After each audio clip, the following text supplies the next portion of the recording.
तर पालघरमधील तब्बल 108 आदिवासी महिलांची कोट्यवधी रुपयांची फसवणूक करून एक महिला पसार झाल्याचा धक्कादायक प्रकार समोर आलाय।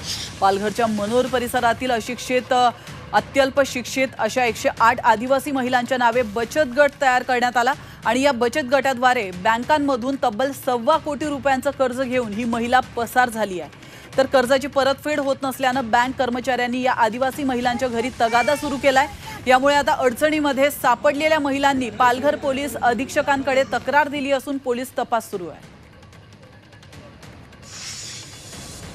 या सोसायटीने या महिलांच्या गटासाठी काही लोन दिलेलं आहे, परंतु प्रत्यक्षात त्या महिलांनी ते लोन आपल्या नावावर घेऊन एका वेगळ्या व्यक्तीला ते काढून दिलेलं आहे आणि त्या व्यक्तीने त्या पैशाचा वापर केलेला आहे। त्यातले काही पैसे हे ज्यांच्या नावावर लोन आहे त्यांना त्यांनी थोडेसे पैसे परत दिलेले आहेत, परंतु बाकीचे पैसे त्यांनी पूर्णतः वापरलेले आहेत। आणि हे संपूर्ण बाब ही बँक संबंधित पतसंस्था आणि ज्यांनीही पैसे वापरलेले आहेत यांच्या संगनमतातून झालेले आहे।